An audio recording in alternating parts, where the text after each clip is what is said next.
12th, 2014, through the City of Victoria in session. First order of business is the Pledge of Allegiance. Pledge allegiance to the flag of the United States of America and to the republic for which it stands, one nation, under God, indivisible, with liberty and justice for all.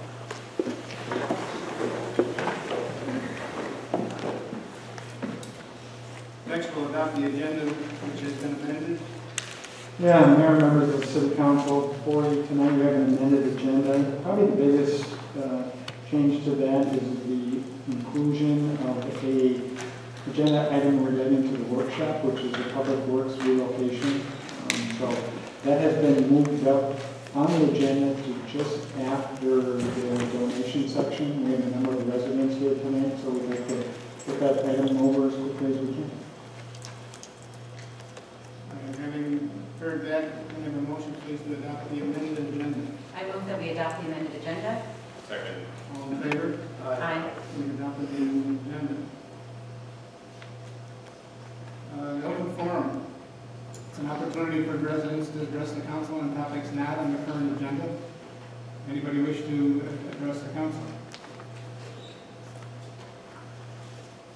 Seeing none, we'll move on. Next, we'll approve the consent agenda. The consent agenda is the minutes of the last meeting and three other items.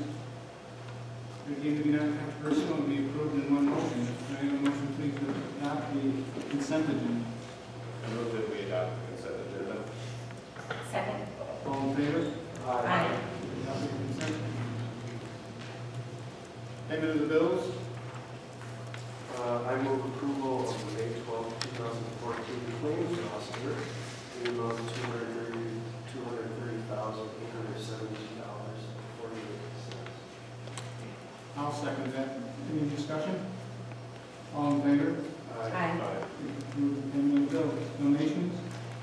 I move that we approve resolution number 1434, a resolution accepting the donations as follows. From the Victoria Lions Club, $250 for concerts in the park. The Victoria Lions Club, $100 for Bike Connect. Party Pizza, pizza for concerts in the park at a $300 value. Berta's Funeral Home, $100 for concerts in the park.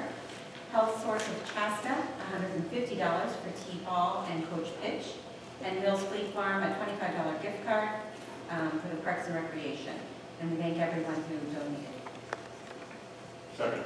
All in favor? Aye. Thank you all for those donations. Reports of the city manager, Don. Yeah, Mayor, members of the City Council, just prior to the City Council meeting tonight, we held a workshop to discuss the possible relocation of the Public Works building. What I would do is just ask Kara Guerin, our city engineer, to give a brief overview of that discussion earlier this evening and open it up for council questions and ultimately the decision. Kara? Good evening, Mayor and Council. Earlier in the council workshop tonight, we discussed relocating the proposed Public Works building within the Public Works site, for lack of a better way to describe that. There's a little map here in front of you. Originally, as proposed, we had this gray location proposed for the Public Works building. We received information from the neighbors who live across the street from the proposed building that they would prefer to see the building located back where it was at a concept plan that was prepared by Architectural Alliance last year. That's the red location. So at the workshop, we talked about the cost impacts of the red location. We also talked about another option, this blue location building here. So to recap, the red location, which is what I had heard from the neighbors they preferred, would add approximately $98,000 to the project cost. If we went with the blue location, we could reduce those added costs to $65,000 by removing a biofiltration basin that would be required under the red location. Any questions? Comments, council?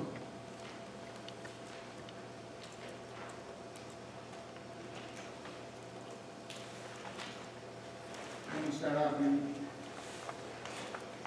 this is really, in my mind, all about the distance of a large building, a large mass from the road, both from the residents' perspective and from the traffic on the very road.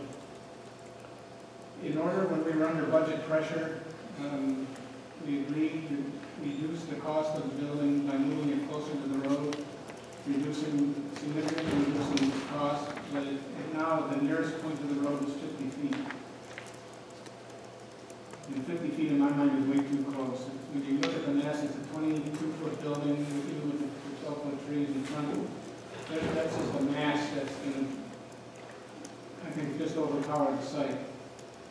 Moving it back 90 feet to the middle position achieves a significant benefit. The cost was what, $65,000. With the 35 or so thousand that were under budget on both buildings before this discussion, we'd still be within the budget ballpark if we approved this expense.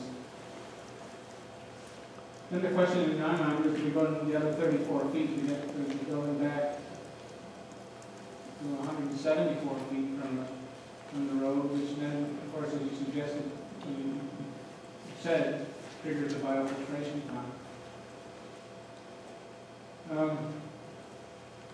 I'm torn because you don't want to, I don't want to be recommending that we spend money just for the sake of spending money. Nobody would recommend that, but do we achieve a significant benefit by moving it from 50 to 90, from 50 feet close approximately to the road to 90 to 140, that extra 90 feet?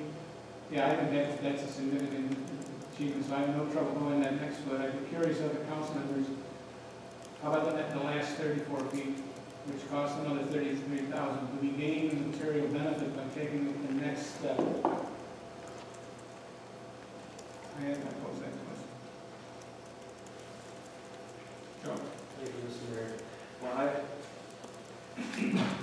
this was a hard decision in the decision-making process for me, because the issue here is that any money we spend on the building, or extra money on this, doesn't actually go into the building. So to me, spending the extra money doesn't give us usable space. It just moves the building. So it's kind of, it's not wasted money, but it's something that we don't really get anything out of it. So when I was laying in bed last night thinking about this, I put myself in the shoes of the residents on the other side of the road, thinking, what would I want to do?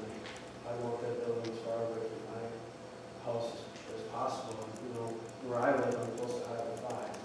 And I made that decision to live close to Highway 5, so there's noise. And that's one thing that we wish we did have is noise. So for me, it's not so much the way it looks, it's the amount of possible noise that the residents would hear. This is all through the night. And so I guess I would favor moving it back to the red option. I think also, putting it on the red option, putting in the filtration pond gives us flexibility to make sure that all the money that we're spending here is an actual public works hub. So we don't have to worry about if a new salt shed comes in, now we're going to fight over, do we put the salt shed in and now we have to do the filtration pond without the cost is always going to be more. And it seems to me that putting it in the red position, we're truly investing kind of in a central hub. So we're not going back and forth between two spots and there's dump trucks that have to fill up with salt and then leave this spot, go fill up with salt and then come back, and it just seems to be efficient. So if we're going to make the few $1 million investment to have our hub here, I think we should do this.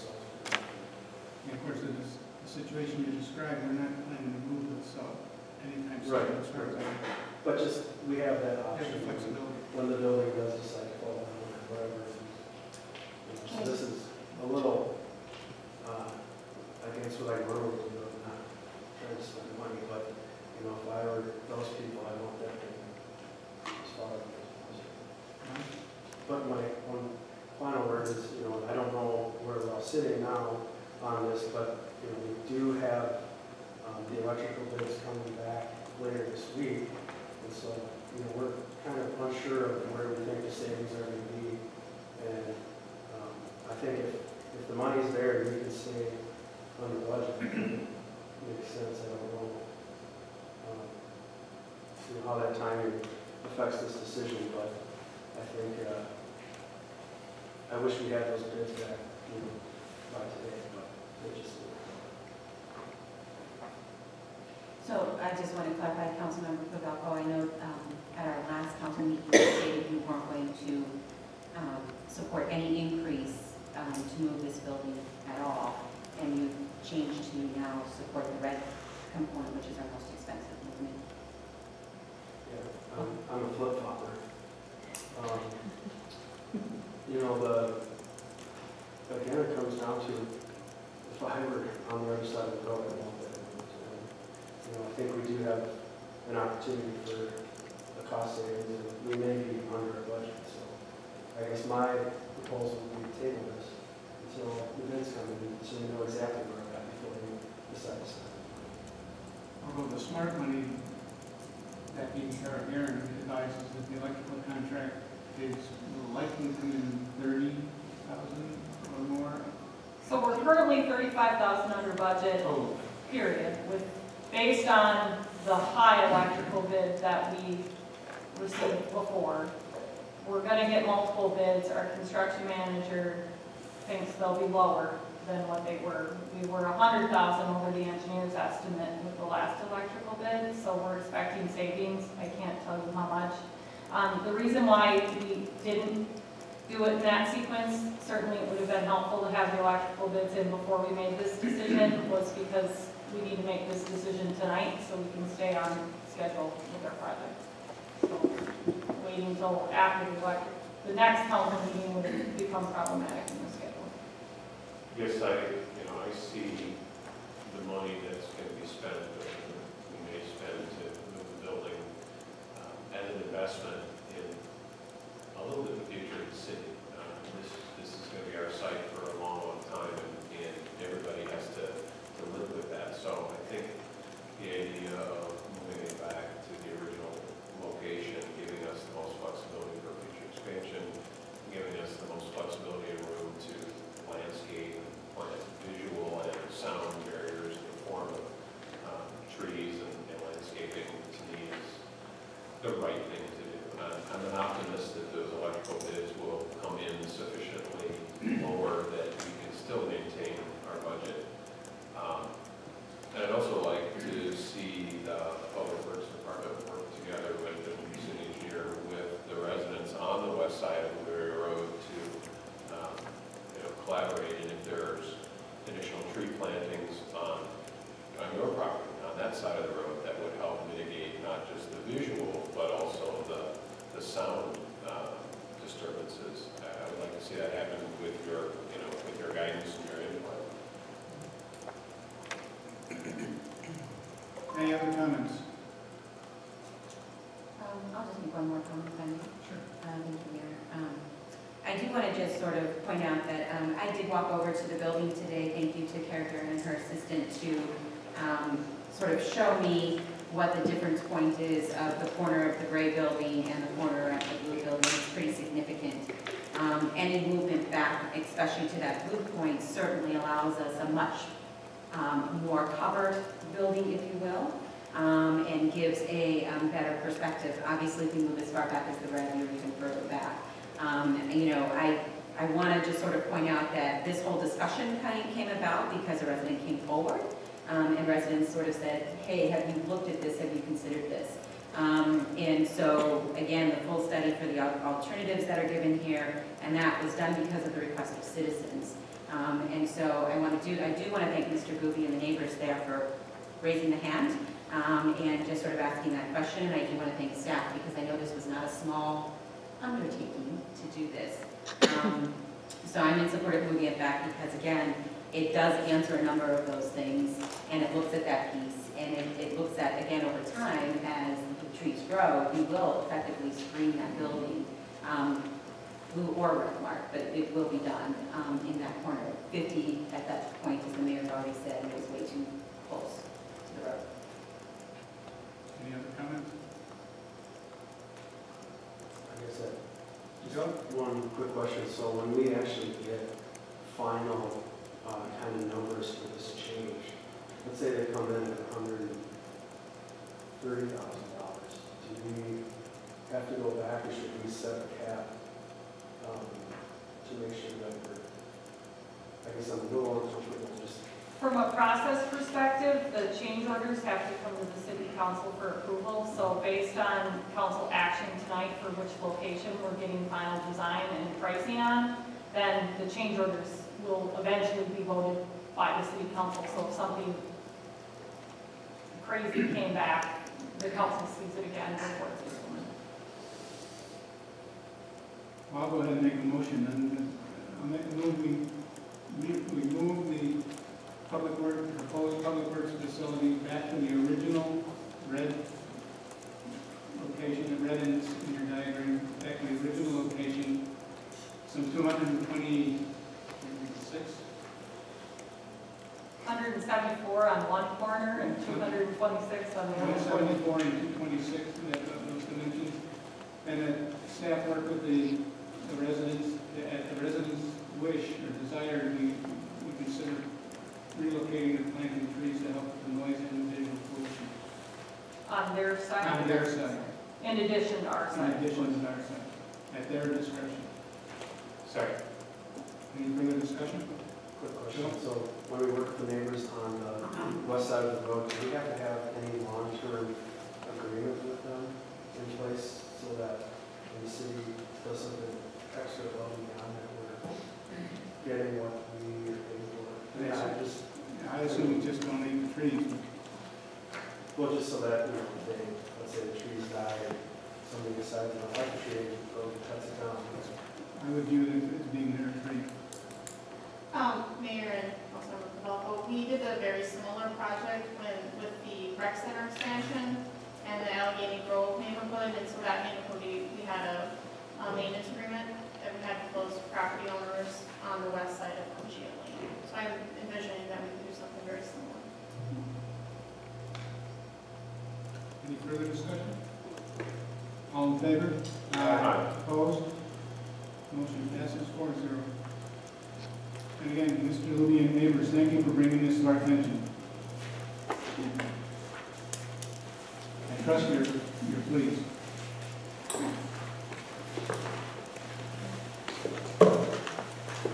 Next, we'll move into the continuation of the public hearing for the vacation of an easement for Lake Wasserman Road.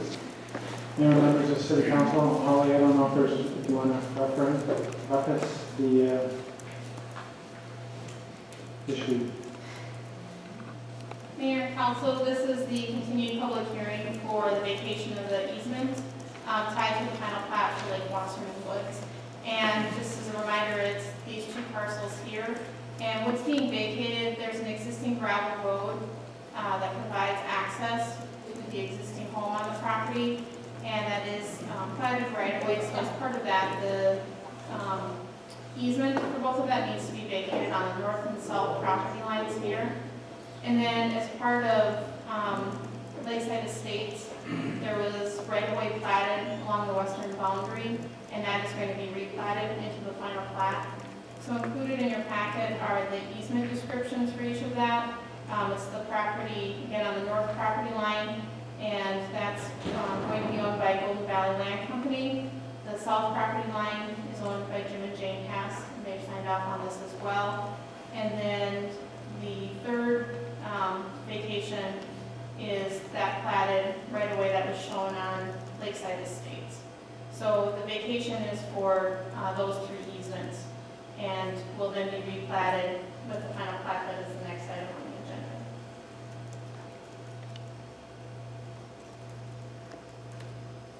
Is that it? Before I invite the members of the audience to address it as part of the public hearing, do any of the council members have anything they'd like to add or questions? All right, this is a public hearing on this issue. Anyone, we continued from our prior meeting. Does anybody wish to speak? Seeing none, I'll take a motion to close the public hearing. So moved. Second. All in favor? Aye. We close the public meeting. Now, how about the resolutions? I'll make a motion to approve resolution 1435, a resolution approving vacation of ingress and egress easements as submitted by Golden Valley Land Company for property located at 5980 Marsh Lake Road and owned by Allied Properties. Second. Any discussion? All in favor? Aye. Opposed? We approve the vacation of the easement. Unfinished business. Final plat for Lake Wasserman Woods. Members of the city council, Holly has the next two items on the agenda, so rather than me providing an introduction, I'll just let Holly sit to work and we'll get out of here by 7:30. Is that the goal, to get out of here by 7:30? That's the goal. And I get this. Holly? Thank you, Mayor and Council. This is a final plat for Wasserman Lake Woods. And we reviewed and approved the preliminary plat in February. At that time, there was a 63 lot subdivision. Again, it's these two parcels here on the southeast corner of Lake Wasserman.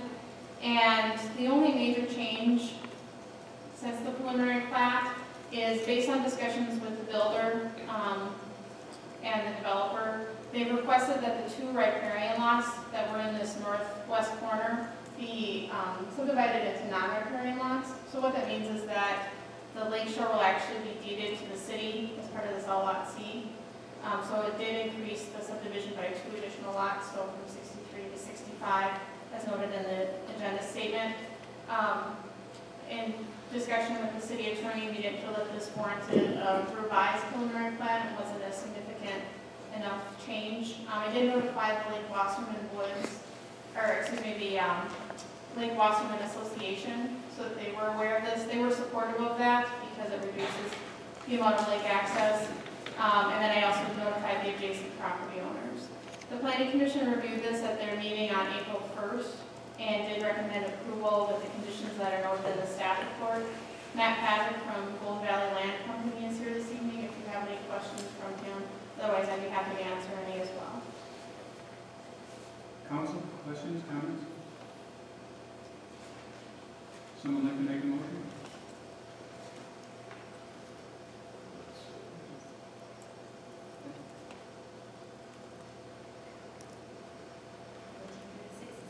Correct.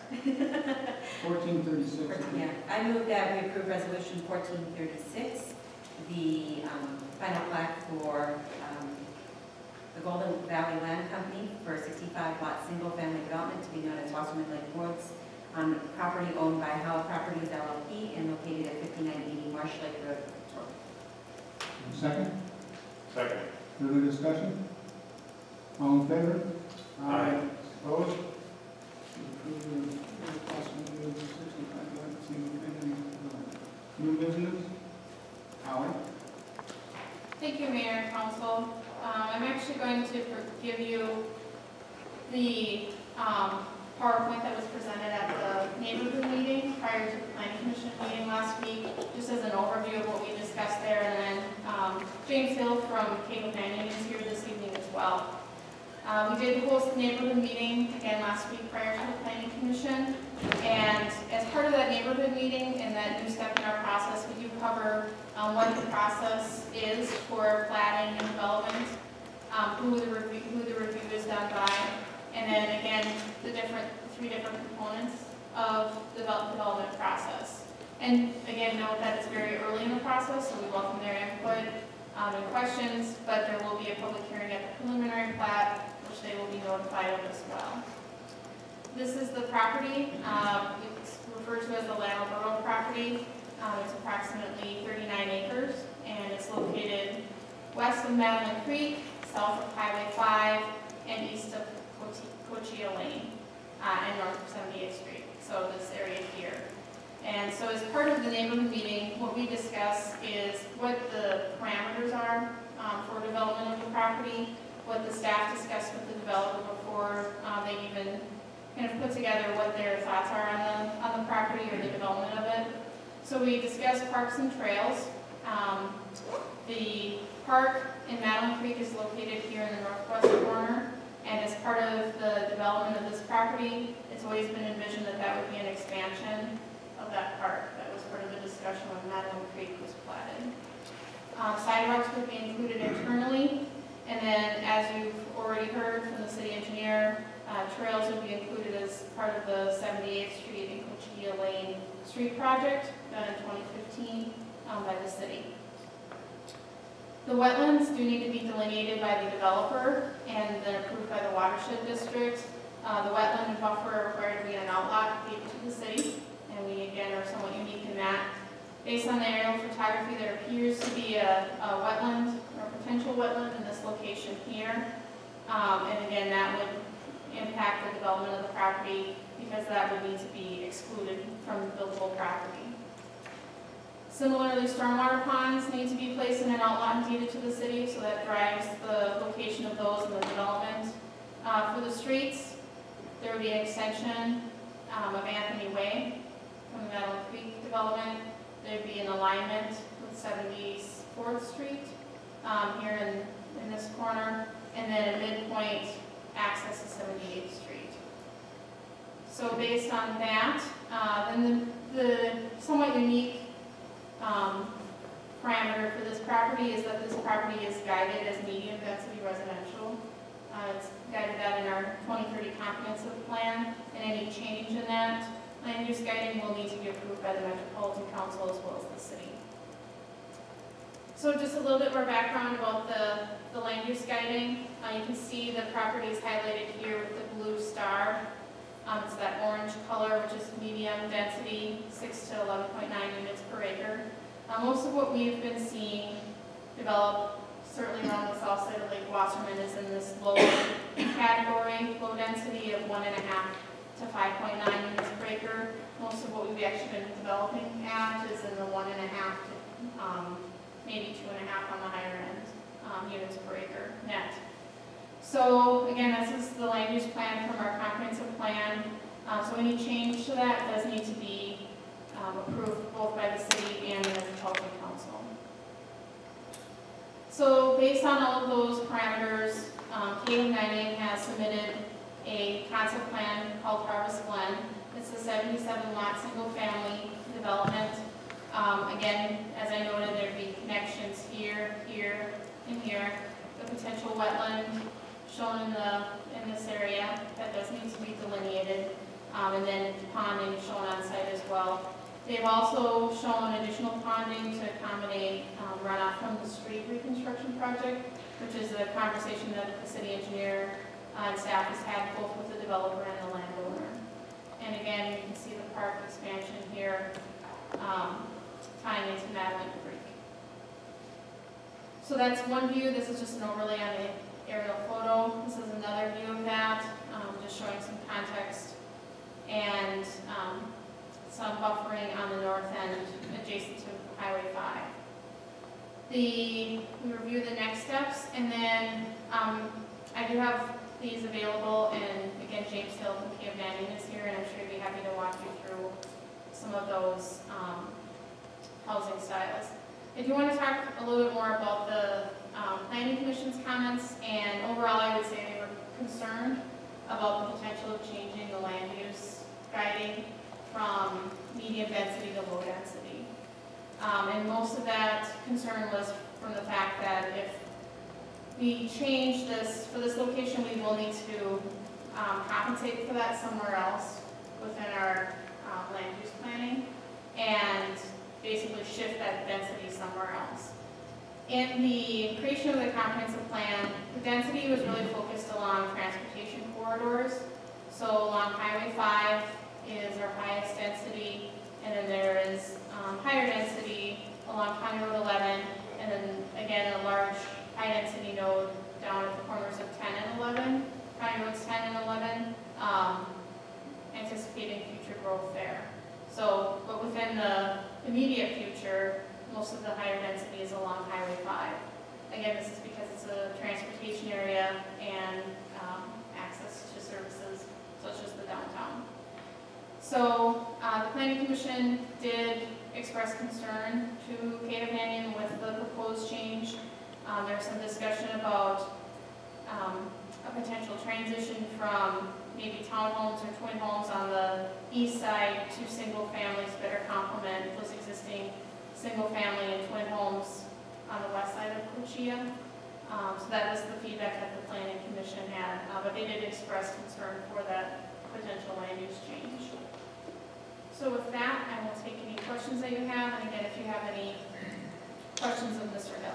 Oh, just a question, the planning commission was concerned, were they concerned about the actual configuration of the site, or were they concerned about getting the configuration approved by the Met Council, or both? There was concern for both. There was concern, they felt that the layout, and I tried to recap fairly detailed in my staff report, the concerns that were noted. They felt that the layout was just not fitting on this site because the site lends itself to a higher density product. Holly, I know you and I exchanged emails on this, but if we were to go with the plan as it's presented today, as you've already noted, we would have to shift the high-density housing to another location. And in the emails we exchanged, you sort of noted a couple of those locations left yet to consider, I guess, to a certain point. Could you call those out for the rest of the council? Certainly. So and this was a discussion with Planning Commission as well. Most of the area on the eastern end is owned by the Arboretum, so that limits any development potential. Then it's already developed into single family. There's the 13.5 acres, which is already guided as high density residential. And then existing single family. So really we have to look outside of our current city limits within the 2030 area west of city limits. Again, trying to stay along a major transportation corridor. The other one within along County Road 11, potentially south of the Lake Town neighborhood in this area. We already shift to a higher density south of Marsh Lake Road along County Road 11, so this would be the only other node of low density that would be along a transportation corridor. I'm not hearing a lot of options.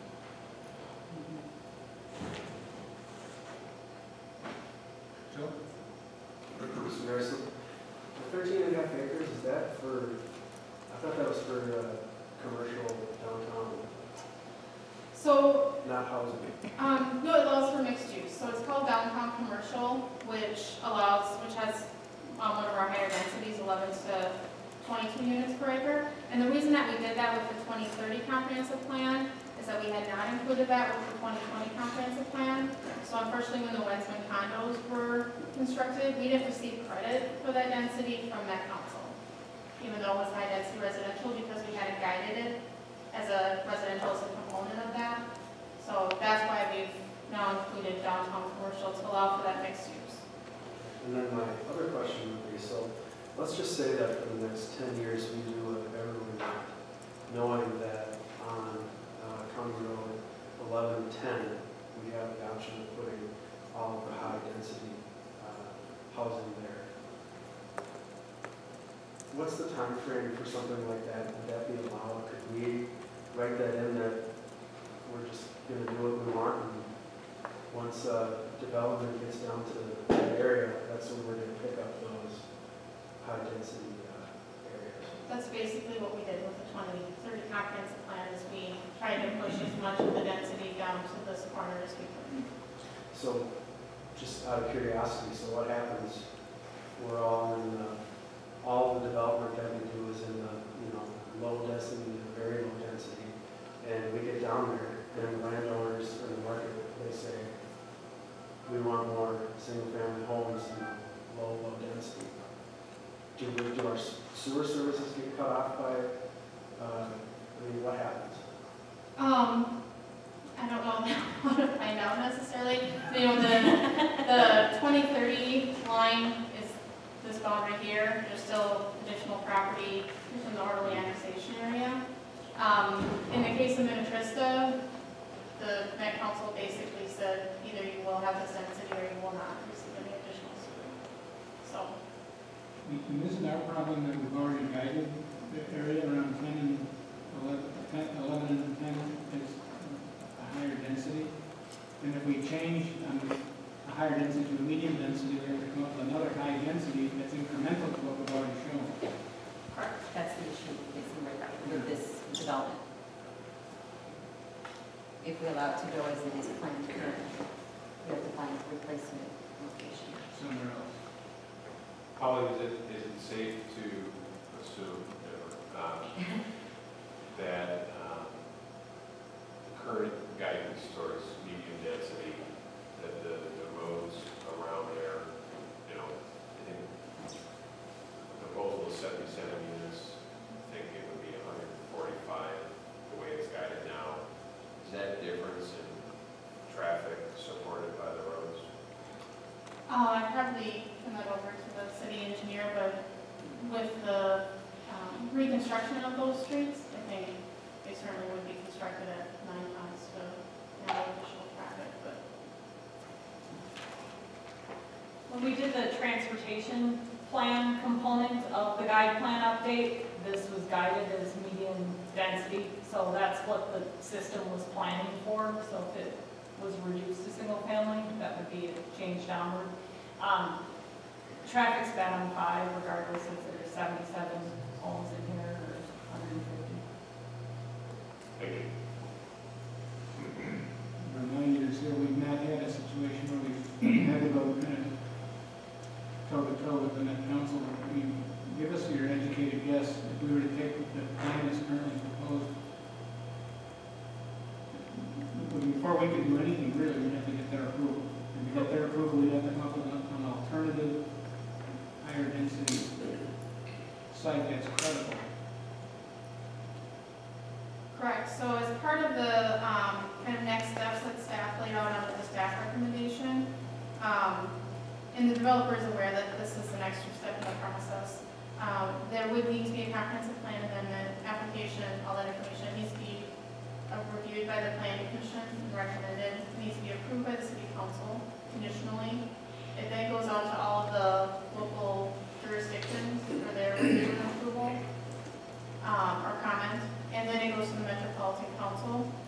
And at that point, we would find out whether they've approved it or conditionally approved it, and then at that time, the city could approve the comprehensive plan amendment, and all of that would need to be done for a preliminary plat to be submitted. But it sounded as if the planning commission had issues with the plan that's currently proposed, let alone taking it outside of Victoria. Yes, I would say that the planning commission was concerned with the proposal.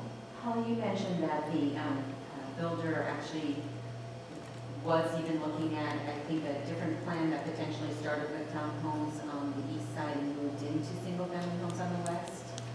That's actually what staff had discussed as kind of a transition or envision for this property is twins or townhomes on the east side and then transitioning to smaller single family on the west side. Is the builder open to something like that?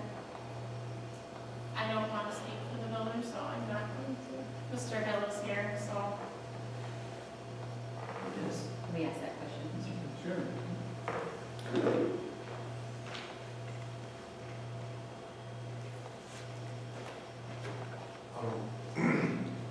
Honorable Mayor and council members, my name is James Hill. Are you able to hear me? All right. I'll try and project as well. My name is James Hill. I'm the Director of Land Acquisition for KM Mannion Homes. We're the 6th largest builder in the country. We're currently active in this general area in Chaska and 2 neighborhoods. We have Founders Ridge, which is a single family, larger lot neighborhood along County Road 140. We're also active in Cheval, where we have a single level detached neighborhood association maintained. And then we're in Liberty on Bluff Creek and Chanhassen. This particular site we found to be interesting because we saw it in a couple of different frames.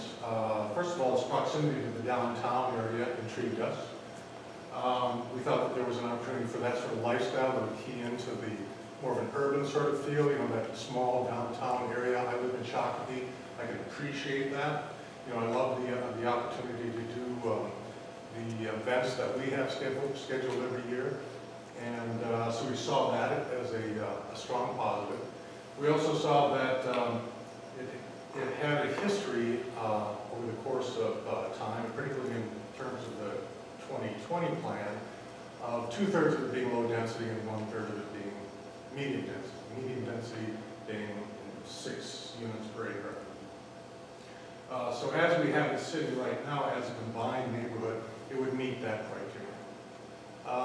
We thought that given the proximity to the lower density existing product to the west and the medium density product to the east, that a smaller lot concept would be an appropriate segue.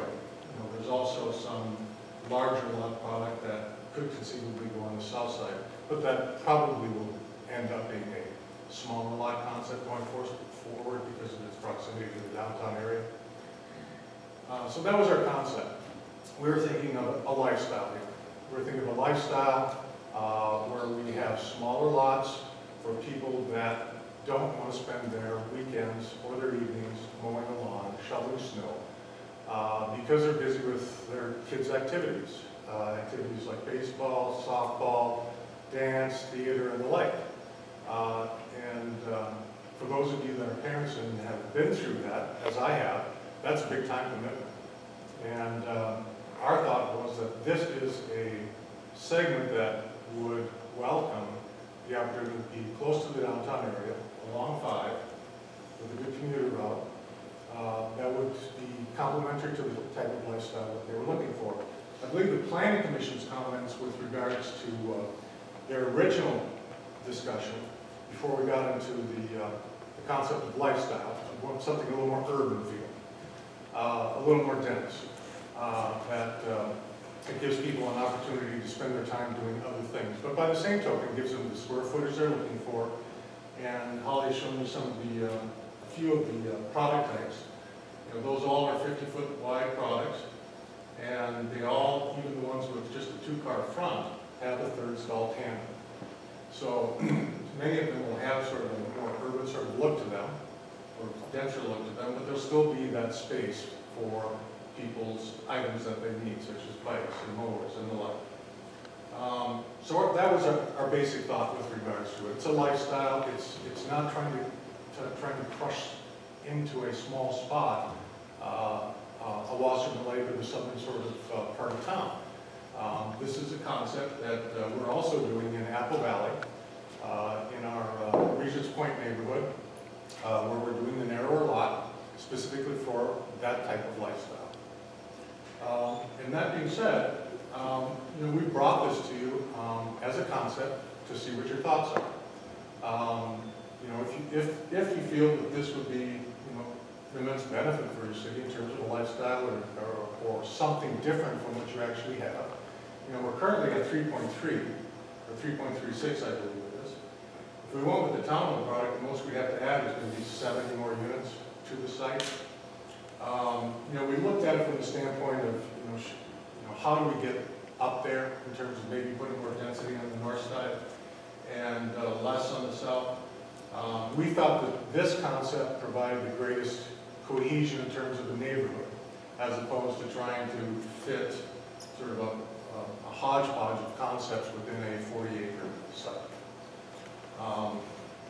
And that's sort of the concept that we're looking for. So, that said, we will be at values in this neighborhood that will be ranging anywhere from 350 to 4.25, depending on what people want, and some of the nicer lots that are in the neighborhood, and how much square footage that they want.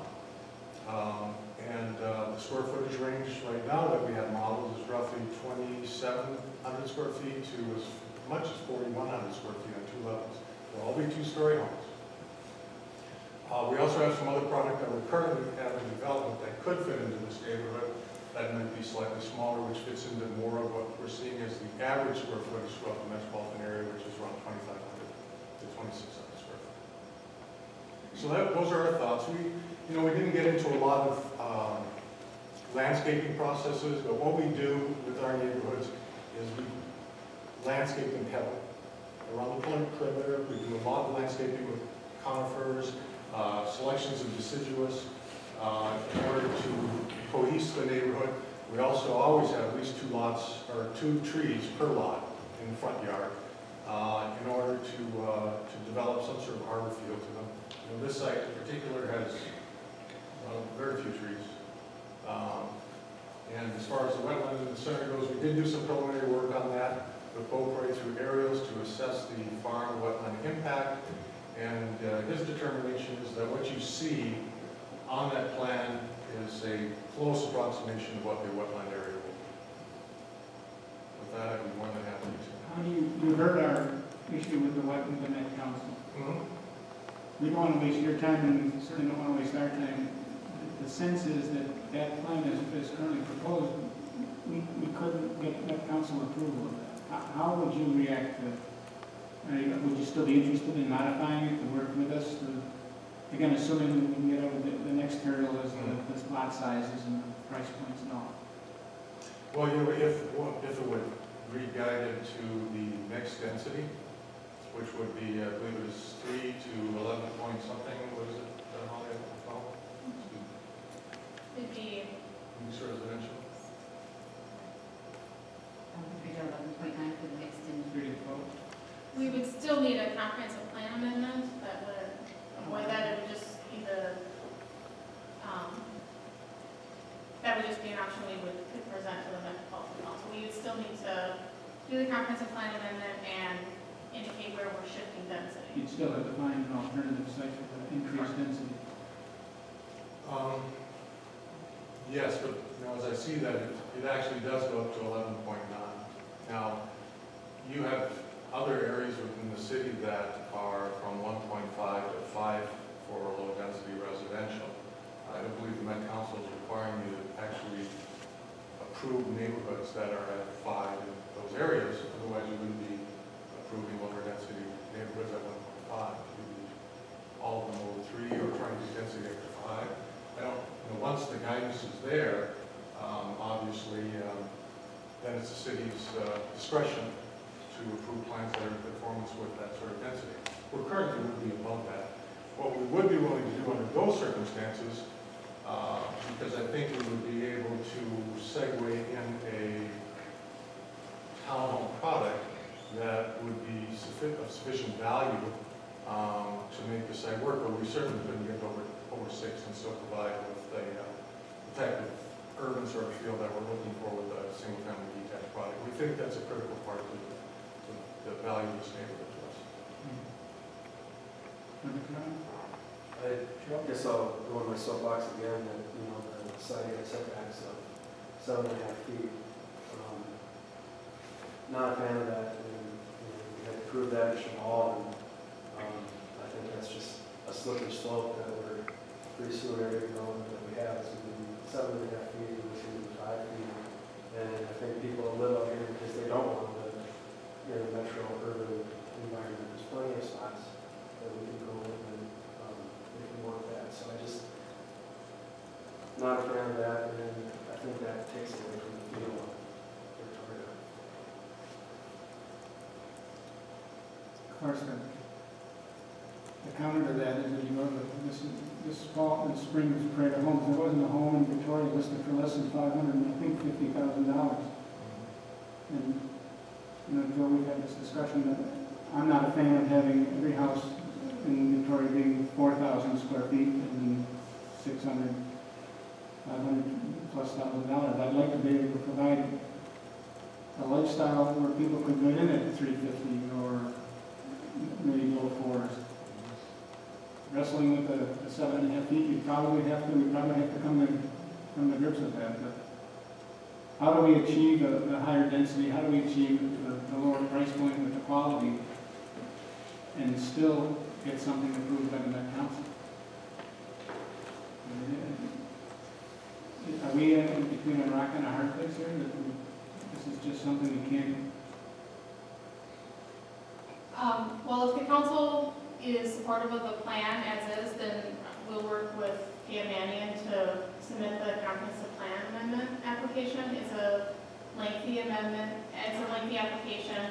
It's fairly substantial. It's their most expensive process. So because of the amount of time that's taken.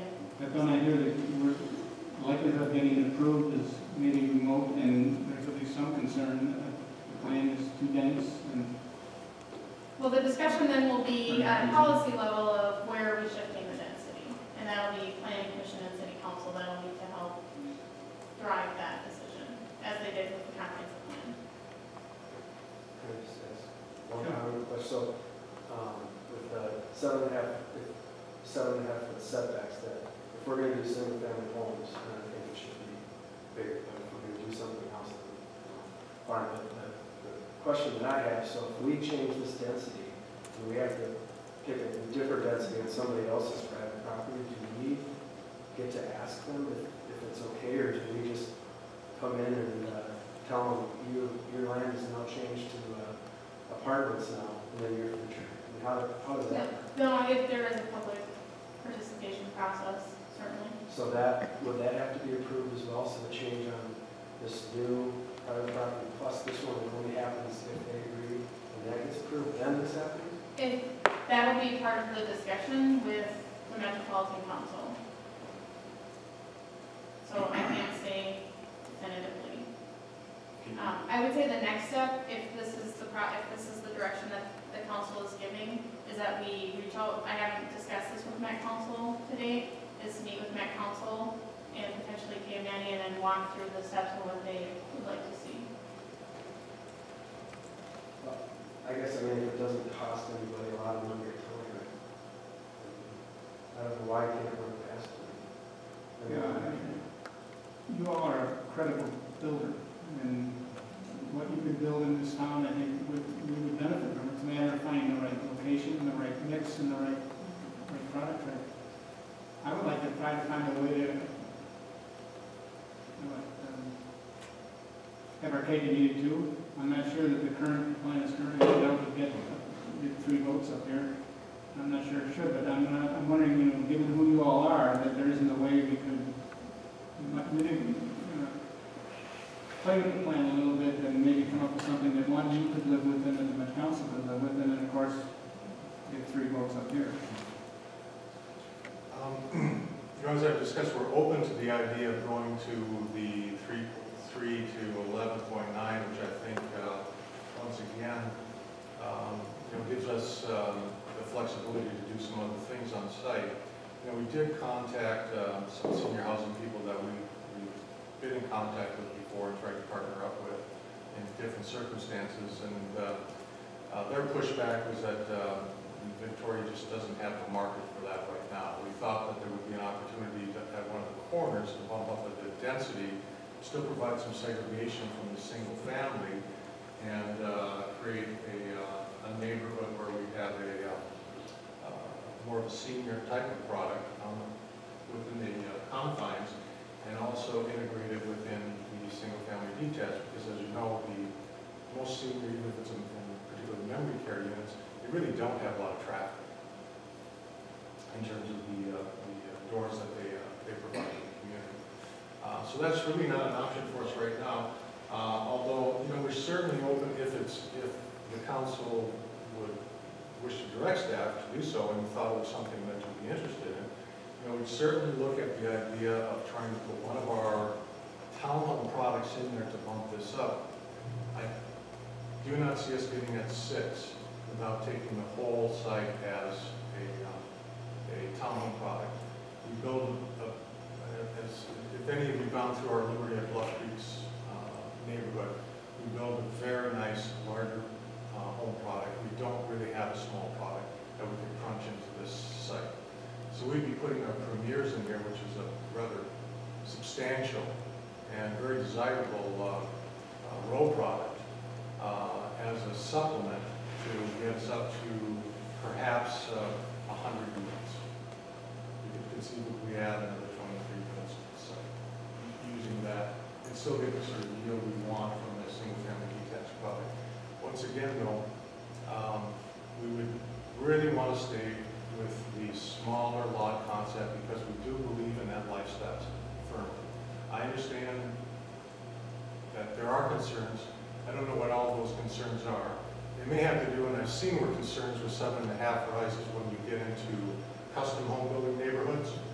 But this is our neighborhood. We're going to be moving through it in a progression. And 7.5 feet, which is 15 feet between the buildings, really we don't see as an issue.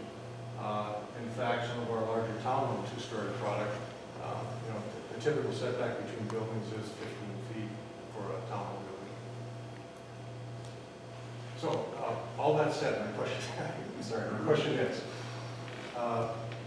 is it your desire for us to work with staff towards that mixed concept, including the small lot concept that we have right now, and try and bump up the density to some extent, going in the direction of the mix with a townhome product? Or is it, no, altogether we don't like what you're talking about, or yes, we like what you have here as a neighborhood and a lifestyle and an urban concept, which we think people want in closer proximity. Not everyone wants a large lot, single-family detached home, we know that. We can get a value in Victoria that would be a very high-quality product in a price that's substantially less than what people would see in these large lots in the southern area. I'd like to see you try it. I'm only one vote, but, and again, we're not voting on anything, I'm just giving you general direction.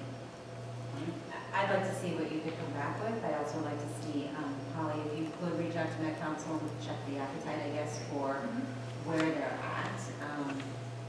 Obviously, this means we still have to look at this issue of where we build density, but I guess I would like us to see where we can work towards staying closer to that density that we've set versus getting too far away from that original plan, even if it doesn't fully meet what the original plan was. It gets us closer to where we need to be. I guess I would echo those same comments that I'd like to see you work to move more towards a higher density. Understand the 6 may or may not be achievable, but work towards an increase. And ultimately, it's private property. Ultimately, you have to build something that people want to buy. So I understand that you have the most adverse care in that respect. I'm curious to know how your Apple Valley project is performing, and also what kind of price point you think more towards a row house, premium row house, what kind of price point that presents. With regard to Apple Valley, that project is only just under construction. It mirrors the Cobblestone Lake concept in terms of the density and their detached product. Their setbacks in that neighborhood are 5 feet on each side. We're using 7.5 feet because we don't think that we function well within 5 feet. We as a company don't function well within that 5-foot setback. 7.5 feet, we feel comfortable. With regards to a townhome product, we would not be able to build a product that we would want to build in this neighborhood at a price point that would give us any sort of velocity. We don't think that we can produce a product in the low 2s in this particular neighborhood at these price points, specifically because we don't build to and we do sell that product, by the way, in Liberty and Buff Creek, but we're selling it on impaired property that was substantially written down. And the price points, I believe, to the east of us are also, to some extent, the result of some impairment, which allows them to get there.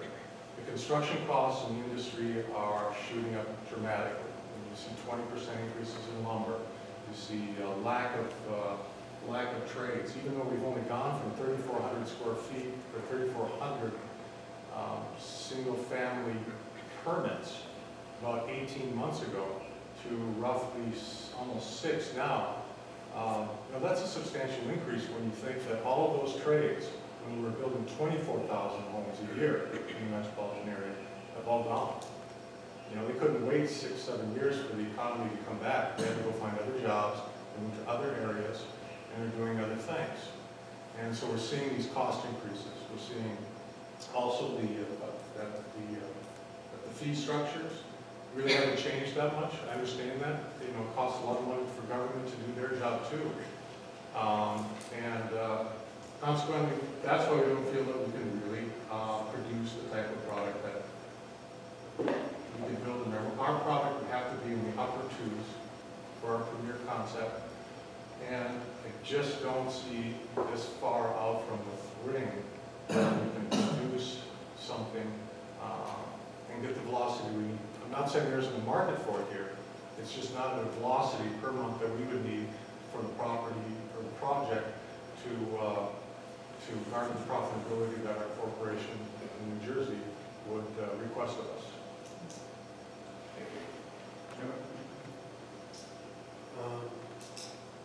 I guess I would support the small lot sizes. I just think it takes away from Victoria, but I am worried about moving the density from this spot to another spot. I'm guessing that this has been this density for a number of years, 10, 20, maybe even more.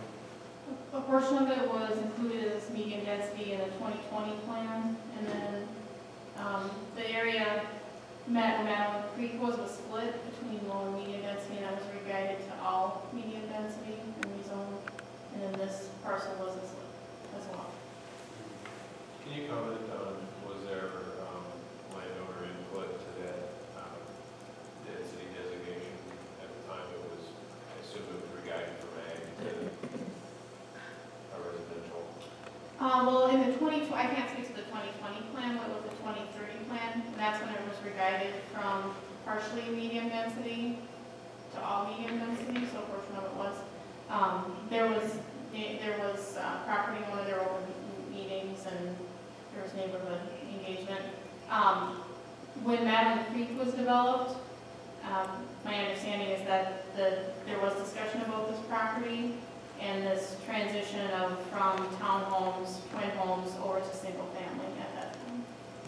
Thank you. Well, I think you hear, just a general sense, we'd like to work with you.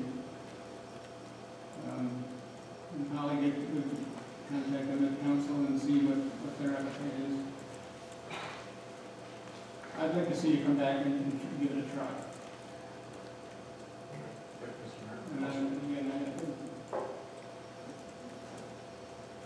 in the beginning, for heads nodding. I think that's possible. Not nodding to sleep, but nodding to affirmation. All right, very good. Thank you. Thank you. John? Joe? One more quick question, is the road reconstruction, how does that all play into this? The proposed road? So what we had talked about with the feasibility study was that we need to, because we're increasing the road width, there is additional stormwater management that needs to occur. So I've spoken with both the property owner and this developer at the prospect of coordinating both our construction, but more importantly, getting our stormwater incorporated into their project. So I'm not off designing a stormwater basin and attempting to purchase an easement from the landowner in a location that doesn't work for the long-term plans for the development. So it's very important that we work very closely with both the landowner and this developer, or any other developer who works on the property, to make sure that the two projects come together. So that's underway. The public hearing for that project is May 27th. At that point, I'll be asking the council to authorize design, assuming that we decide to move forward after the public hearing. So that we would be getting into the details and have that information available and ready as this developer would move through their process. So the developer would be paying their assessment for that? That's between the landowner and the purchaser of their property. So if we get to a point where we're building houses on that, the homeowners who come in won't get an assessment. Well, we get an assessment by how much they pay the house. They won't directly, you get up and buy a house and then you get an assessment. Yeah, that's correct. We'd be dealing with the current landowner and how they deal with that cost subsequently between them and the buyer. And if I heard you correctly, when we spoke about this maybe a week ago, that was taken into account when the whole assessment process was considered for the road improvement. Yeah. Okay. Now, report. report of the city manager? Yeah, Mayor, members of the City Council, just a quick update. As expected, we did receive a petition today. That petition was submitted this afternoon. It's for the Lewis referendum on the issuance of general obligation capital improvement funds. The city clerk is currently validating the petition, so she's checking that out and should be at that process probably for the next few days at least. And we expect to give a full presentation to the City Council at their May 27th meeting about this topic, as well as where we stand in buildings and building financing and that sort of thing. Any other reports of the city attorney? No report. Councilman? No report. Make a motion to close? So moved. Second? Second. Close.